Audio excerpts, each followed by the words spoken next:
Una-una ay huwag niyong i-try magtunog matalino. Huwag niyong i-overcomplicate.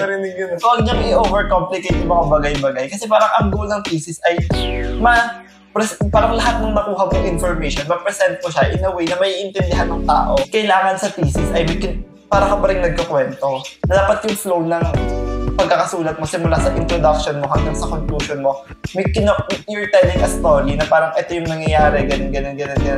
So, ito yung naging result, ito yung implications niya, ganun. So, yung reader and panel, huwag mo sila iti-take as someone na parang inaaway kayo or ginigisa kayo.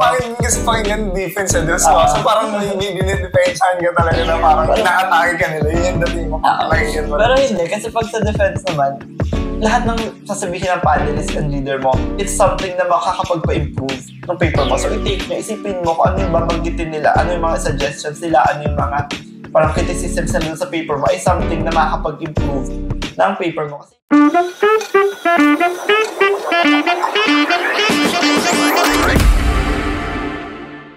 Hello everyone, I am Carmelo George S. Derder and welcome to another episode of the Mellopod.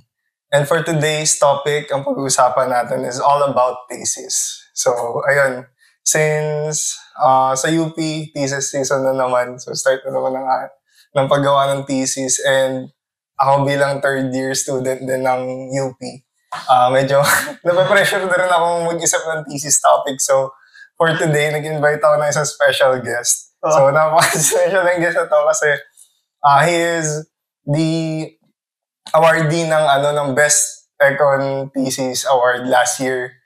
Siya rin yung former president namin sa org, and ngayon nagtuturo na siya sa department namin, sa Department of Economics. So, ayun, he's none other than Kuya Paul. Hello, I'm Paul. Ayun, baka may gusto pong wala na lang naman. Nabagit naman niya siguro yung mga credentials para magsalita dito sa topic na to. Pero marami pa yung credentials case. Nakaka-ingit resume niya. Hindi na natin i-disclose. Pero, sige. So, ayun, start tayo sa tanong. So, ang first question natin is, pasok na agad para lang ma-set yung tone ng podcast. Ano ba ang isang thesis? Bakit siya ginagawa? And ano yung pinagkaiba niya sa high school thesis?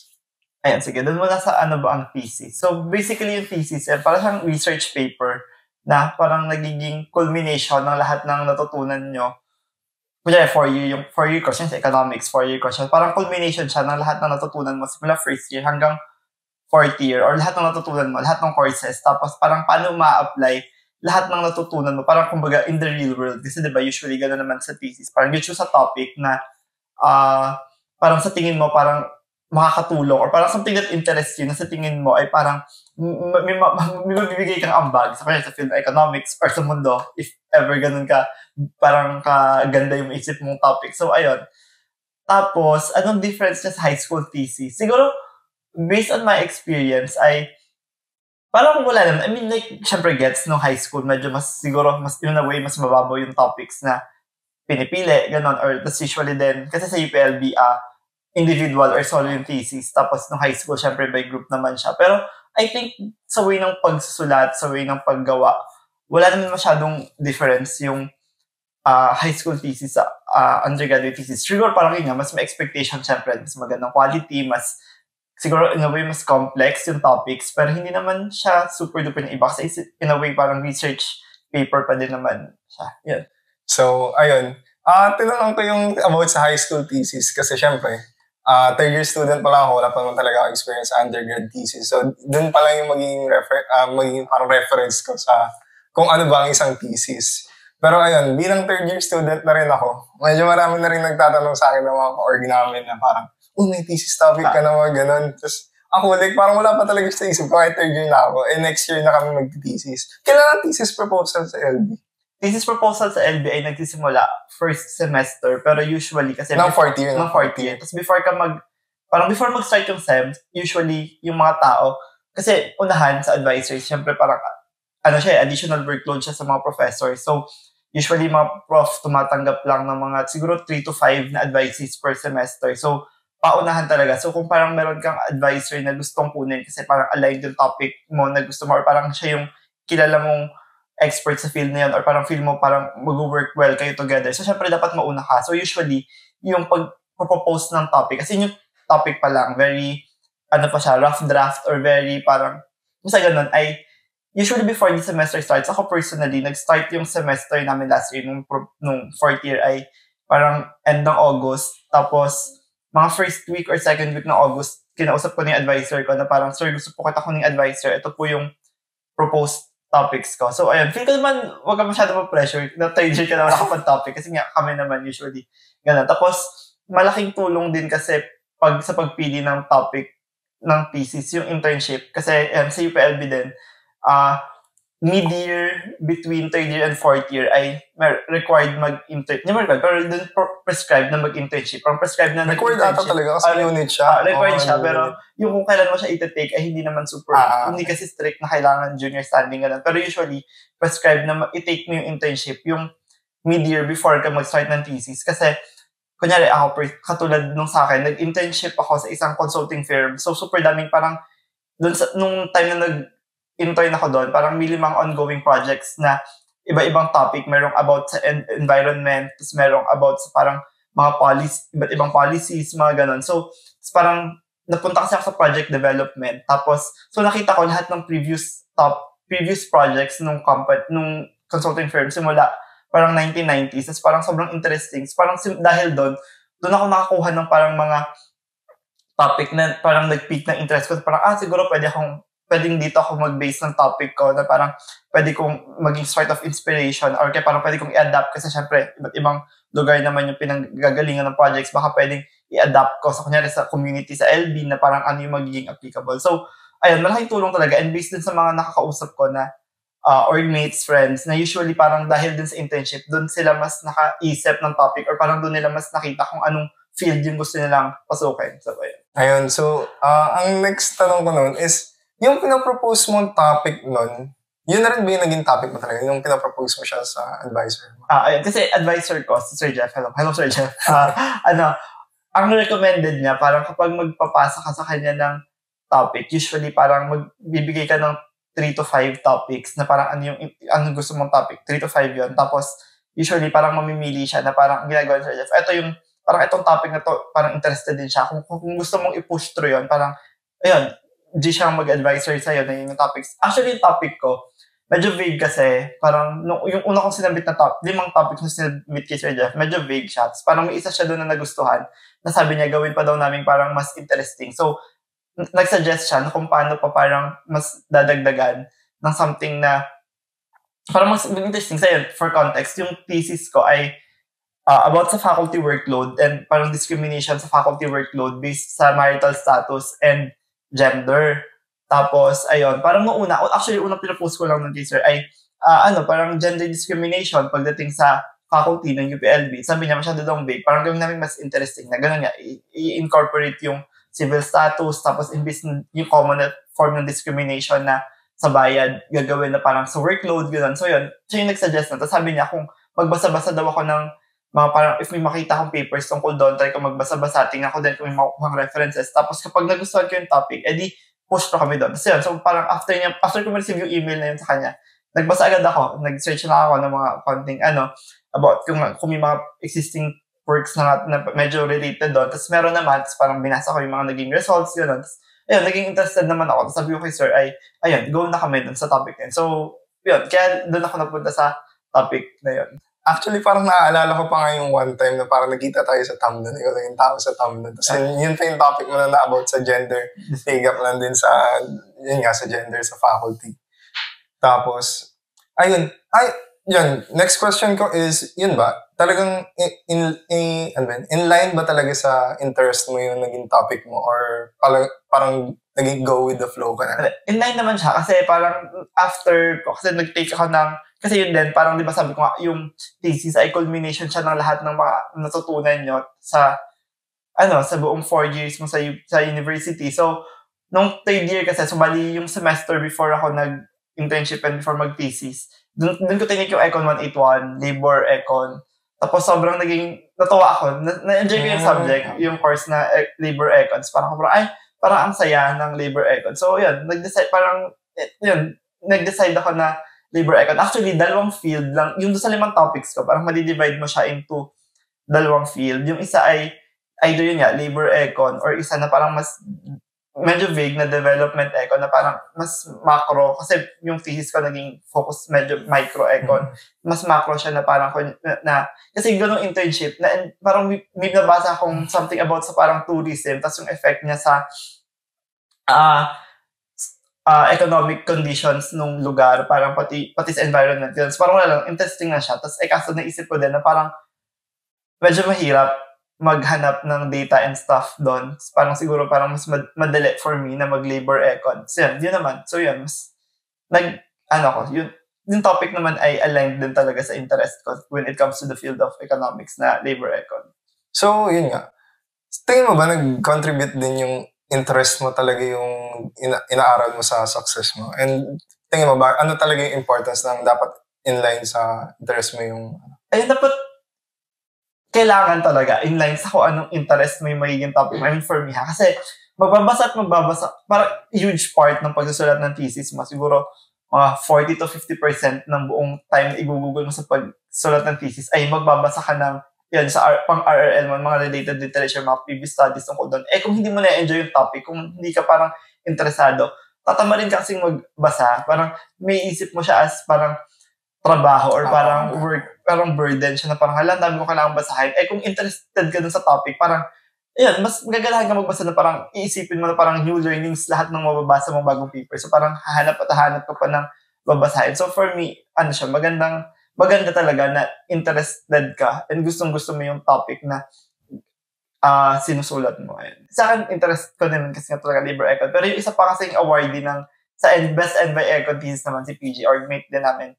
So, siya naman, about sa parang sea turtles ng La Union. Tapos si PG kasi ay super-duper advocate talaga ng environment. Like, siya talagang for climate justice, environmental justice. Parang siguro feel ko, sa kanya din mas kita din talaga na kung paano naging successful yung thesis niya. Kasi yung naging topic niya, sobrang interest talaga niya. And yun yung parang pinaka-advocacy niya sa buhay. So, ayun. So, ayun, nabanggit mo na rin naman yung sa review ng literature kanina. So, yan, feeling ko isang tip na yan. Kasi yung next question ko, anong mga tips mo sa pag-review ng mga related literature? So, isa dun yung dapat maganda nga, personal interest mo. Pero meron ka pa bang ibang tips about it?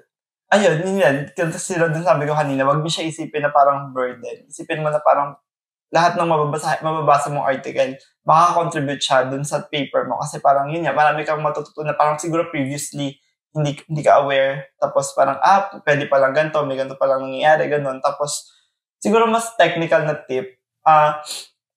Kasi yun nga, parang sa thesis, kasi just advisor ko, first stage talaga ng pagsulat namin ng thesis ay RRL. Hindi intro, RRL talaga muna. Kasi nga, parang malaman mo na kung ano bang state nung parang field or ng topic mo, ano ng mga previous na nasulat tungkol doon, anong mga sinasabi ng previous studies, ganun. So, para mas maging aware ka nga. So, mas technical ay gumawa ka ng parang outline or parang pwede ring RRL matrix na parang ano yung mga subtopics na parang related doon sa topic mo na pwede mong kuhanan ng RRL. Tapos, siguro mas maging number one tip na siguro tinry ko siyang gawin noong umpisa, pero medyo napabayaan, maging organized, na parang i-organize mo lahat na kaya nakapag-download ka ng research articles, i-download mo siya, tapos kunyari, may mga software kasing ginagamit, ako tulad ng ginagamit ko, Zotero. Free lang siya na software, tapos parang pwede ka dun mag-input ng, ilalagay mo dun yung nakuha mong article, tapos pwede kang mag-annotate, tapos sinusort na rin naman niya, pwede mong i-folder, ganun. Pero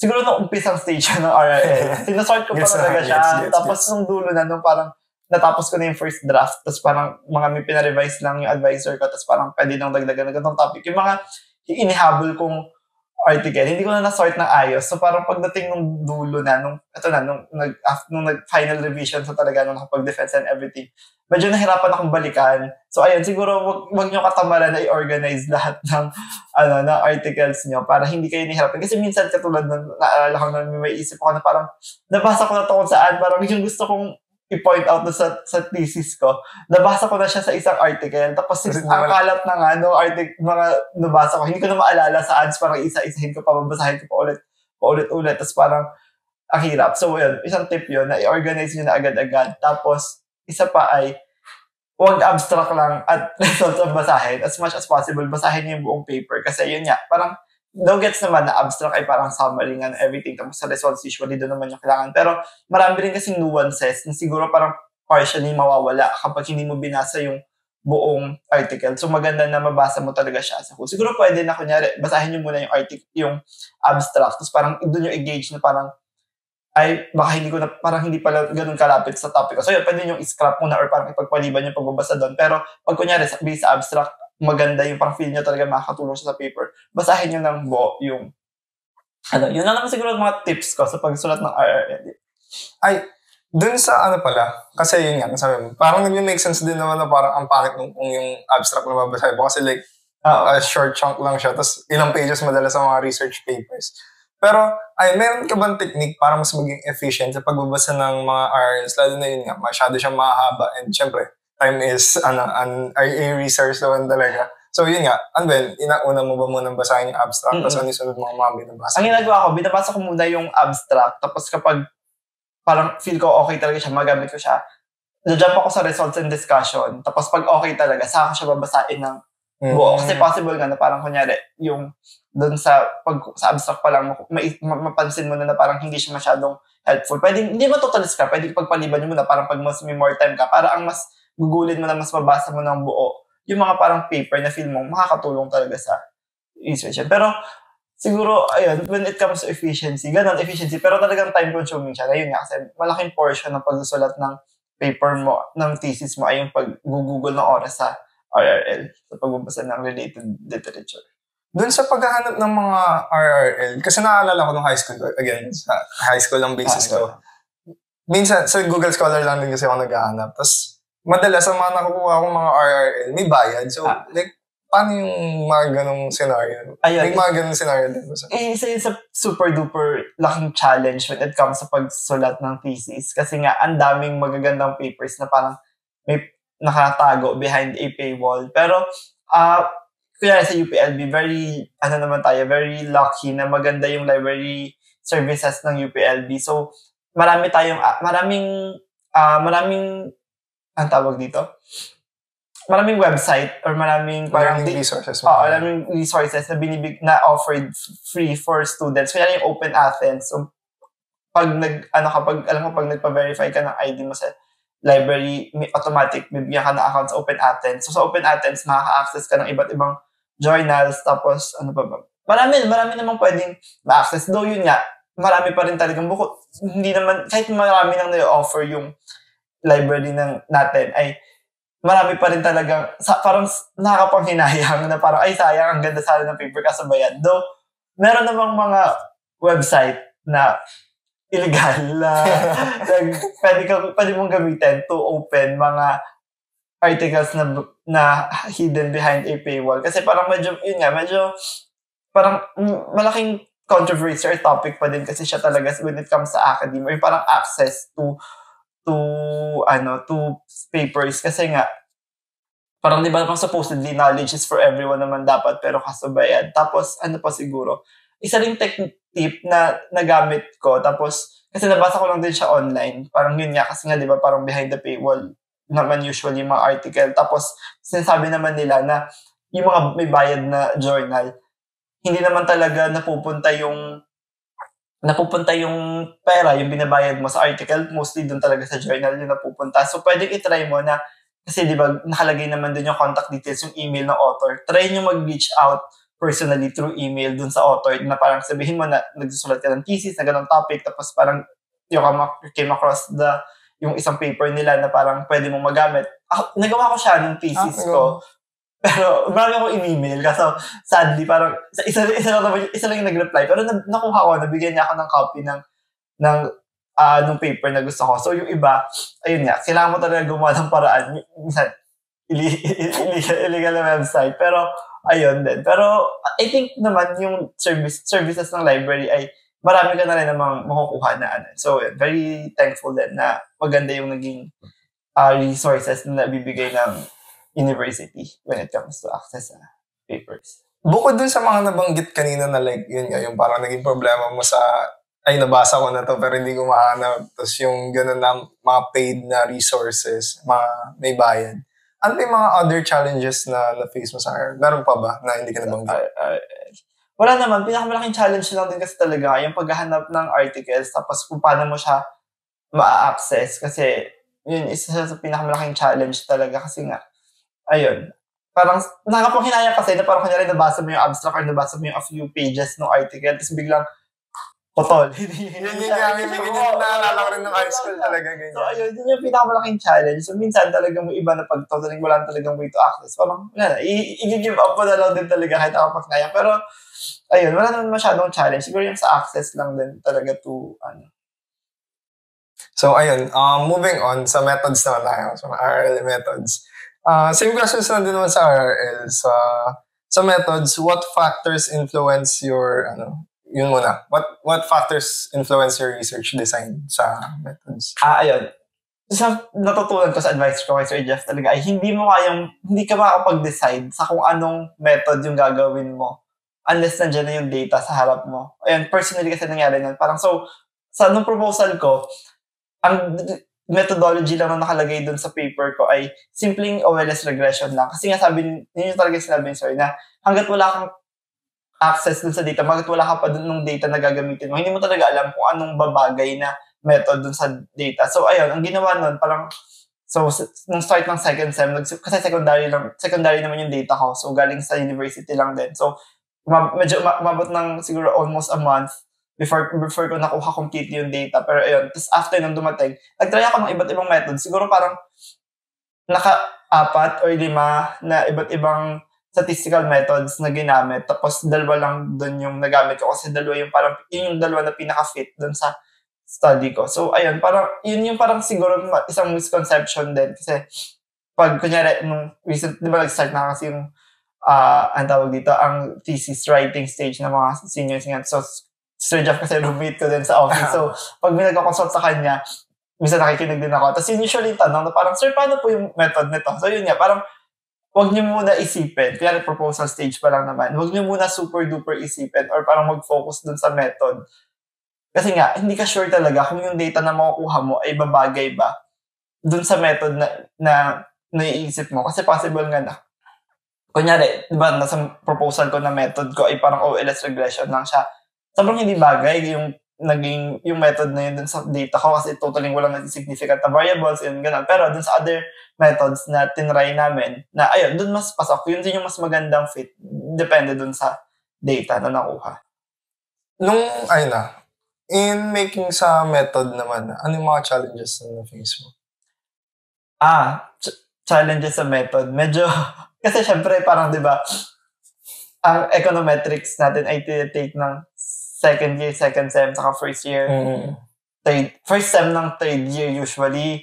So halos isang buong taon na yung nakalipas bago ka mag-start ng methodology mo. So, medyo challenging siya kasi parang alala mo pa yung concepts pero hindi mo na super duper alala yung step by step yung details. So medyo ayun lang, parang kailangan mong reviewin ulit all over again yung mga methods. Kunyari sa regression, ano ba yung mga diagnostic test na kailangan or dun sa method na in-adapt mo, ano ba yung mga diagnostic na kailangan para ma-check kung okay ba yung data mo, ganun. So yun, parang aaralin, hindi mo siya challenge kasi na-enjoy ko din naman siya na aralin ulit yun, yung econometrics. Tapos, ayun, I think yun lang naman yung challenge. Hindi mo talagang balikan ulit yung mga, yun nga, kasi culmination talaga siya ng lahat ng mga natutunan mo. So, babalikan mo ulit yung mga lecture. So, parang katulad na nung time na yun, binalikan ko pa yung mga dating lecture, pinanood ko yung mga videos, tapos yung mga modules, tapos usually din naghahanap ng additional resources. So, I think, hindi naman talaga siya challenge kasi for me, personally, na-enjoy kong aralin ulit yung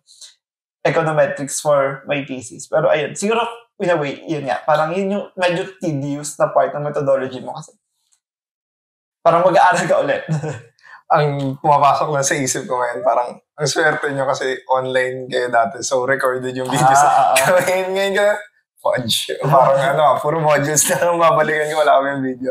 Pero ayun, when it comes sa pag-collect naman ng data, sa'yo kasi secondary lang yun. So, ayun, pero alam naman natin pag primary, mas mahirap. Siyempre. Pero sa secondary, may mga challenges ka bang na-face din sa pag-collect? Kasi sa akin yung data ko parang about sa faculty. So, ano yun, parang protected ng data privacy. Pero meron naman kasi ng freedom of information. So, magre-request ka lang. Kaya umabot din ng 1 month yung akin. Kasi ngayon processing ng freedom of information. So, yan, parang may pipirmahan ka lang, may mga clause doon, saan mo lang pwede gamitin yung data mo, ganun. So, I think, sa akin, medyo naging swerte din ako kasi dito lang sa university manggagaling yung data ko. So, parang pag sinabi ko naman na parang for thesis siya, pipirmahan lang, kailangan lang ng signature ng advisor na sinacertify nga na for thesis, kaya ka nag-request ng ganitong data. Pero yung sa iba, kunyari, yung iba kong kakilala na nag-thesis na national data yung kailangan, medyo mahirap siya kasi may website, yung sa PSA, may website yung PSA, tapos meron ding website yung FOI na pwede ka doon mag-request, pero base experience nila, super tagal bago nag-reply. So, yung iba ginawa, pumunta talaga directly sa PSA office para doon mag-request ng data. Tapos parang mas naging mabilis yon for them makuha yung data nung pinuntahan nila mismo. So, sa secondary data, yun yung pinaka-challenge kasi nga, mag-request ka sa offices, tapos yun, usually then protected ng data privacy, so hindi rin pwedeng basta-basta maibigay sa'yo yung data. Tapos yun, I think yun yung challenge. Medyo matagal siya. Kasi pag primary naman, ang challenge niya, ikaw mismo yung magko-collect ng data. So parang siguro ang naging difference, kunyari 1 month na data, no data gathering stage, ang difference namin nag-secondary sa nag-primary, yung secondary namin, sa amin, parang siyang waiting game. Isang buwan ka nag-aantay na parang hindi, parang kailan kaya ma-approve, kailan mabibigay kaya sa akin. Samantalang sa primary naman, mas, ano tawag dito? Mas hands-on ka. Mas control mo, mas alam mo. Mas ikaw yung gumagawa. So parang, siguro kung ikaw yung type ng tao na parang hindi mo pakali, katulad ko, sobrang isang buwan nag-aantay ako. Parang sobrang hindi ako papakali na parang kailangan by this, may data na ako, wala pa yung data ko. Tapos parang pag primary naman, at least alam mo kung anong nangyayari. Pero super duper mas nakakapagod mag-primary. Kaya, ayun, siguro depende lang din talaga. Isipin niyo kung kailangan yung primary or secondary data. Bilang praning din na katulad mo, paano mo na-overcome yung gano'n na parang nakaka-praning na, ay, wala pa rin akong data ganyan. Wala. Na-overcome ko siya at dumating na yung data ko. So, ano talaga nagpapanik ka na? Kasi parang nagpa-plot na ako na parang pag by Friday, wala pa yung data ko. Late na ako ng 1 week sa dun sa timeline ko, ganun. Pero, ayun, kasi may mga bagay naman kasi talaga na out of our control. Pero, ayun, tiwala lang din talaga and dasal na makukuha mo yung data na kailangan mo. Ayun. So, ayun. So, yung mga sunod na tanong naman na kasi nito, medyo patapos na rin tayo. So, ang medyo focus ko lang kasi talaga yung sa RRL tsaka methods kasi yun yung mga pinakamahihirap daw. Pero, ayun, para sa'yo, sa buong part nung paper, ano bang pinakamahirap talagang gawin? Hindi naman sa mahirap, pero parang iba-iba kasi sila ng hirap. Pero yung RRL, mahirap siya kasi nga, ang dami mong babasahin. Pero, masaya naman siya. Ang feel sa akin din, ang pinaka na-challenge yung utak ko, mukod sa methodology, pag-iisip ng method, sa framework. Kasi yung sa framework, parang doon mo kailangan i-justify na bakit parang mostly kasi doon mo maipapasa kung bakit, kasi sa econ, syempre sa thesis, parang hindi, ang sinasabi kasi nila, hindi naman based sa method masasabi kung econ ba yung thesis mo, more on sa framework siya, kung paano niya parang nai-incorporate yung iba't ibang econ concepts, econ ganon. So parang doon medyo na-challenge din yung utak ko na paano ko maitatie in lahat ng naisip. Kasi ang dami kong naiisip na parang, itong icon concept na to, pwede siyang gamitin na parang pang framework, tapos ito. Parang isipan mo siya na kailangan mo siya ma-tie together. Tapos after nung defense ko ng proposal, yung panel ko nag-suggest din, may sinuggest pa siya na additional na parang icon concept na pwede mong maipasok. So, dun then parang kailangan ko naman mag-isip ng way para mai-incorporate siya. Tapos yun, parang sa framework din kasi, parang dun mo ikukwento in a way, yung buong thesis mo, na parang ikakwento na parang ganito yung flow niya, ganito yung kaya parang ito yung way mo na pag-justify na ito yung, bakit yun yung topic, parang ganun in a way, na parang ito yung variables na ginamit, parang ganun. So, ayun. Tapos na tayo din sa mga parts and thesis. Writing style naman yung pag-usapan natin. So, ang tanong ko dito about writing style is, meron yung bang tips kung paano magsulat? Kasi ako, medyo mahina rin talaga ako sa pagsusulat. Could you give some tips, advice to our audiences na paano sila makapagsulat ng clear and concise sa thesis nila? unang-una ay huwag niyong i-try magtunog matalino. Huwag niyong i-overcomplicate. Huwag niyong i-overcomplicate yung mga bagay-bagay. Kasi parang ang goal ng thesis ay parang lahat ng nakuha mong information, ma-present mo siya in a way na may intindihan ng tao. So, keep it simple. Hindi mo naman kailangan super gumamit ng parang mga highfalutin words. Hindi mo kailangan gumamit ng mga super-duper complex sentences. Keep it simple. Tapos, na parang maganda yung flow. Tapos, ayun din, though, in a way, parang technical writing ang thesis.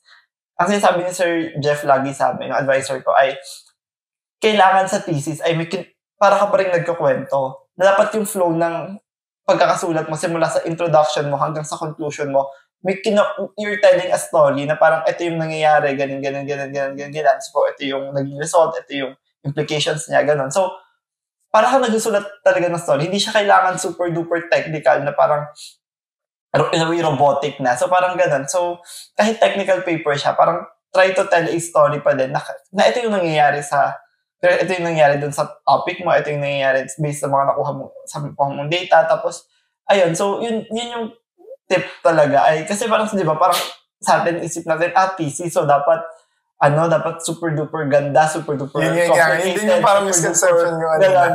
Hindi, I mean, syempre, parang, there is beauty in simplicity. So, ayun, keep it simple lang, na, parang, ayun, kasi, pangit din naman na parang pag, ikaw mismo, parang kunyari, in-overcomplicate mo na, pas binasa mo, parang feeling mo, ay parang hindi naman ako to, parang hindi ako yung nagsulat, parang feeling mo hindi ikaw yung nagsulat nun, parang di ba, parang ganun. So, ayun, hindi naman kailangan super duper i-complicate yung mga bagay-bagay. Kung kaya mong masabi or makwento yung gusto mong sabihin in a few sentences, in a few paragraph, ay okay na yun. Basta kunyari, nandun lahat ng details na kailangan mo, parang ganun. Ang gandang tip nun, kasi ako feeling ko kung hindi mo sinabi sa akin yan, na parang, pag sinabi mo kasi thesis, syempre, professional, parang kailangan professional sounding ka rin. Pero actually, magandang tip yung magandang gawin mo sa thesis is yung parang nagkukwento ka lang ng storya kasi, yun nga, parang mas nag-make sense siya. Pero syempre, dapat pa din. Kasi hindi nyo pa rin yung grammar, pero hindi nyo talaga kailangan super duper mukhang. Pero given naman na din kasi yung mga grammar. Kasi parang yun din, kasi ikaw sa RRL stage, mapapansin mo din yun na parang makakabasa ka na, ay, ang ganda tong paper na to. Kasi isang basa ko lang, naintindihan ko, compared din sa ibang, parang di ba, parang kunyari, ikaw yung nagbabasa ng article. Kapag tunog, sobrang complicated nung di ba, parang tatama rin ka basahin na parang, ay, hindi ko maintindihan ng ayos, parang ang gulo parang siya nung complicated, parang ang gulo nung sinasabi niya, ganon. So, di ba, parang mas ma-appreciate mo siya, na parang, lahat ng gusto niyang sabihin, lahat nung pino-point out niya, nasabi niya, ng ganito kasimple, na-explain niya, pero nandun pa din lahat ng details, di ba? Parang mas maganda siya, mas ma-appreciate siya ng mga tao. Magandang tip. Yung feeling ko yun yung pinakamagandang tip na nabigay mo so far. And, ayun. So, moving on naman from writing style, thesis defense. Ito, sa mga pinaka-sobrang hirap, thesis defense talaga. So, ayun. Pwede mo makahingi ng tips about thesis defense? How did you prep for your thesis defense? And may way ka ba kung paano ma-anticipate yung mga questions ng mga panelists mo? Siguro, sa preparation for thesis defense, parang alamin mo din kung ano yung mga important na ma-highlight. Kasi syempre sa thesis defense, given ka lang naman ng 1 hour kasama na yung pagtatanong. So parang dapat alam mo alin din yung kailangan mong pag-focusan, alin yung kailangan mong i-highlight na mga information. Tapos, kung ikaw naman kasi talaga yung, kunyari, una-una nga, kung gusto mo yung topic mo, tapos ikaw talaga yung gumawa ng thesis mo, and inintindi mo lahat ng binabasa mong article, inintindi mo lahat ng sinusulat mo, kaya mo yung defense. Kasi sa defense naman, kung alam mo yung paper mo by heart, wala kang magiging problema. So, ayun, aralin mo ng maayos yung paper mo, pero, yun yan, hindi mo rin naman siya super duper need aralin kung at the first place, habang sinusulat mo siya, ay naiintindihan mo din kung ano yung ginagawa mo. Tapos, to anticipate yung questions, I think, hindi mo ma-anticipate kasi syempre may iba't ibang parang additional perspectives yung mga panelist mo and reader mo. So, ayun, parang siguro, kunyari, may nabanggit sila na parang hindi ka sure, admit to them na lang din na parang, hindi ko po na-take into consideration yung, yung nabanggit nyo, ganyan. Kasi, lalo na kunyari sa defense stage naman, yung leader and panel, huwag nyo sila iti-take as someone na parang inaaway kayo or ginigisa kayo. Parang kasi pakinggan defense sa Diyos. So parang may dinidefensahan ka talaga na parang ina-atake ka nila. Yun yung dating mo pag pakinggan mo. Pero hindi, kasi pag sa defense naman, lahat ng sasabihin ng panelist and leader mo, it's something na makakapagpa-improve ng paper mo. So, i-take nyo, isipin mo kung ano yung babanggitin nila, ano yung mga suggestions nila, ano yung mga parang criticisms nila sa paper mo, ay something na makakapag-improve ng paper mo. Kasi yun nga, di ba, sila yung leader at panel mo, sila yung experts dun sa field na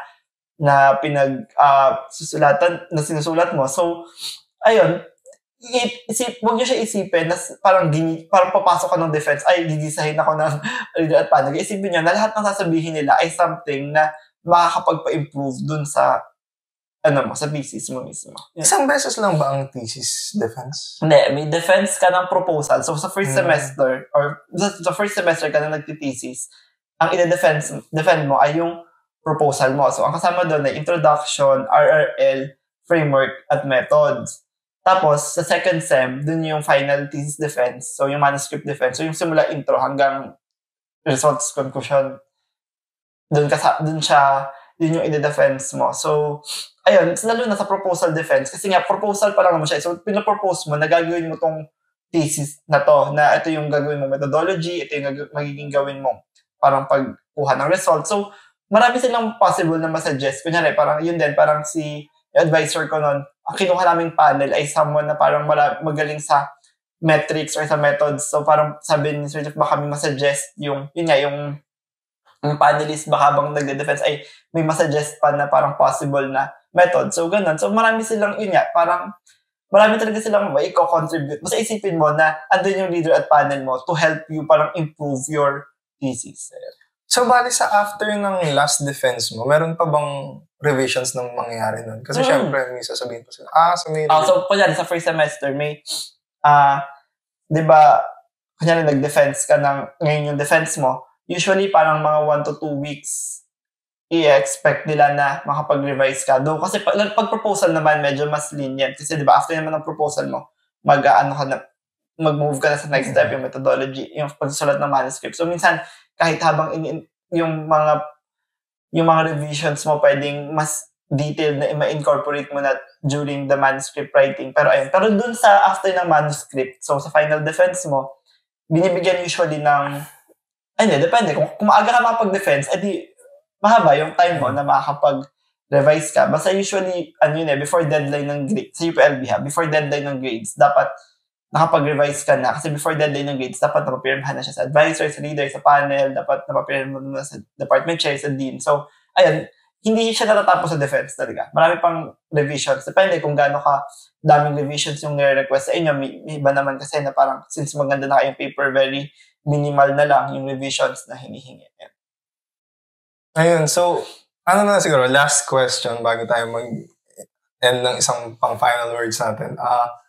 Ano yung biggest challenge mo na lang siguro sa thesis defense na kinaharap last year? Biggest challenge? Hindi pa siya last year, no? Kailan lang din siya? Kasi, may ako parang 4 na buwan pa lang, no? Kailan biggest challenge? Parang ko magtagbayabang. Pero parang wala na. Yung iba ang best thesis, guys. Hindi, legit kasi parang wala naman ako naging challenge nung defense. Kasi parang pinasend ko siya tapos nag-suggest lang sila na parang, siguro ito pwede mo pang idagdag to or parang try mo tingnan na ito. Tapos, ayun, okay na. Personally, wala naman challenge. Sa akin, ang nasa isip ko, siguro nasa framing mo rin kasi yun talaga. Oo, pero kung titignan mo kasi yung defense as yun yan, na parang may dinedefensahan ka nila na ina-atake ka nila, parang doon ka mahihirapan. Pero pag inisip mo na, yung sasabihin naman nila sa defense kasi parang more on parang nagre-recommend lang nila. So, hindi ka naman talaga nila gusto gisahin.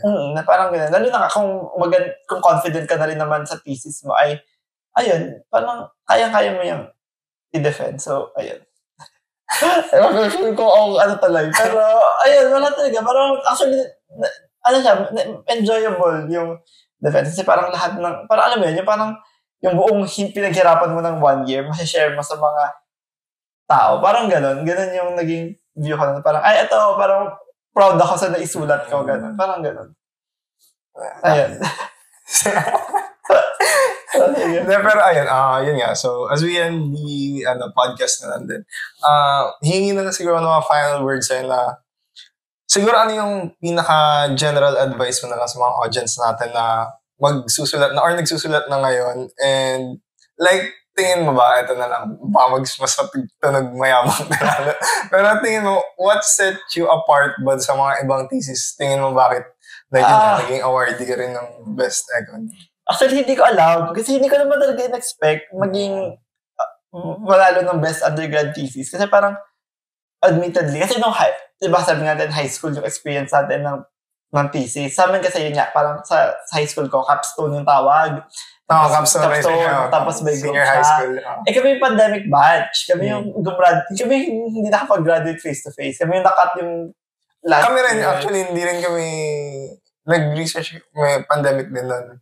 So, ayun, hanggang amin ata na gano'n. Parang kasi sa amin nun, alala ko, nung high school ako, umabot kami sa data gathering. Kasi nung high school ako, ang capstone ko nun ay mas about sa parang theater community ng Los Baños. Tapos natapos kami mag-data gathering. Ano yun? Medyo tedious kasi nga, siya, key informant interview. So parang as in, one-on-one interview siya with people. So natapos namin siya. Tapos nung time na ng kasi around March yun, di ba? So, I think sinusulat namin nun ay yung results and discussion. Doon naputol. So, parang nung time na yun, parang naging optional na sa amin patapusin. So, hindi na namin natapos. So, wala akong experience sa final defense. Wala akong experience tumapos ng isang research paper na ganun kabigat. So, medyo kabado ako, admittedly, nung mag-start na yung thesis ay kabado ako kasi parang wala ako experience wala akong ganun magandang experience when it comes to writing yung ganitong type of paper. So, ayun, parang wala lang. Parang in-enjoy ko lang din talaga yung pagsulat ng thesis na parang feel ko parang isang napansin ko din na parang excited akong gawin yung thesis ko nung time na yon na parang kaya mag-consult ako sa advisor ko today. Parang may isa-suggest siya na pwedeng basahin or pwedeng gawin. Parang na-excite ako ay sige, gagawin ko na siya mamaya para ko siya, ganun. So feel ko, pero hindi ko talaga ina-expect, hindi ko ina-anticipate na may magiging best is parang na lang after siguro nung nasubmit ko yung first draft ko, parang doon ako mas ginanahan kasi sinabihan ako ng advisor ko na parang, ang galing mo magsulat. So parang, totoo po ba? Parang feel ko naman hindi. So, parang sabi niya, hindi maganda yung pagkakasulat mo, ganyan. So, parang ako, okay po. So, parang mas ginanahan ako nun. Tapos hanggang sa nung tapos na, nung nakapag-defense and everything, sabi niya, kita ina-nominate kita sa best undergrad thesis. Wala, sobrang natawa ako na parang, parang, totoo ba? Parang, ganun kaganda ba talaga yung pagkakagawa ko ng thesis. So, ayun, minsan hindi pa rin ako nakapaniwala talaga kasi hindi ko talaga siya ina-expect. Parang nagsimula ako dun nung pagsulat ng thesis na hindi ko naman goal na mag-best thesis. Ang goal ko lang nun ay matapos and makagraduate. Parang additional bonus na lang talaga siya. So, hindi ko alam talaga what sets me apart or yung thesis ko, ano yung kinaibahan niya sa iba para ma-awardan ng best thesis. Pero, ayun, hindi ko talaga alam. Pero feel ko siguro, malaking factor din yung advisor ko. Parang sobrang thankful ako. Hello, Sir Jeff. Shout out sa'yo. Sobrang thankful ako na siya yung naging advisor ko. Kasi sobrang supportive niya. Tapos, yun nga, parang ipupush ka niya na parang paano mo pa mapapaganda yung paper mo. So, sobrang thankful ako dun na siya yung nag-advisor. Feel ko talaga kasi sobrang perfect match namin as advisee. So, nakatulong din yon siguro. Pero admittedly, hindi ko rin talaga alam kung bakit. So, tas advice ko lang ay kung kaya nyo ay try nyo enjoyin yung pagsusulat talaga ng thesis. Kasi masaya siya pag iisipin mo talaga siya na parang something na an avenue for learning. Na-imaginein mo lahat ng halos lahat ng inaral mo since first year ka. Parang may incorporate mo siya into one final output na parang binutunan naman pala ako sa econ na parang simula pala first year yung mga econ concepts na tinuro ay naiintindihan ko naman pala na may natutunan naman pala ako. So, ayun, masaya siya. Personally sa akin, na-enjoy ko naman siya. Siyempre, iba-iba naman tayo ng experiences sa pagsusulat ng thesis. Pero, ayun, isipin nyo nga siya na parang as something na you can learn from. Na isang buong taon siya ng learning experience, yung pagsusulat ng thesis. Ayan. Ang ganda. Ayun, yun naman na lahat ng tanong ko. Pero yun, I want to thank you din kasi ang dami ko natutunan. Actually, before tong podcast na to, ayoko talaga nag-research kasi kami nung high school naman ako. Twice namin nag-paper actually. Isa nung junior high school, isa nung senior high school. Ayoko talaga kasanya kasi ayoko nagbabasa. Yun nga related. Ang daming basa nun. Tapos ayoko na nagsusulat. So parang, hindi ko siya nilook forward talaga. Pero based na sa kwento mo na, nga, medyo ngayon parang na-excite na ako kasi like, ngayon output na to. Ito yung magiging parang final output mo. Ito yung parang magiging anak mo na alam mo yun, na yun yung magiging patunay na may napuntahan talaga yung pinagpaguran mo for 4 years ng undergrad. And yun nga, yung the way na yung tip agad kanina sa pagsusulat na magkwento ko lang, ganun. Parang, nga, feeling ko, bilang ako yapper din na mahilig din magkwento, feeling ko, that's a better way to frame it para, ayun nga, mas ma-enjoy ko yung thesis. So, ayun, thank you very much, Kuya Paul. Thank you very much. Thank you din sa mag-invite.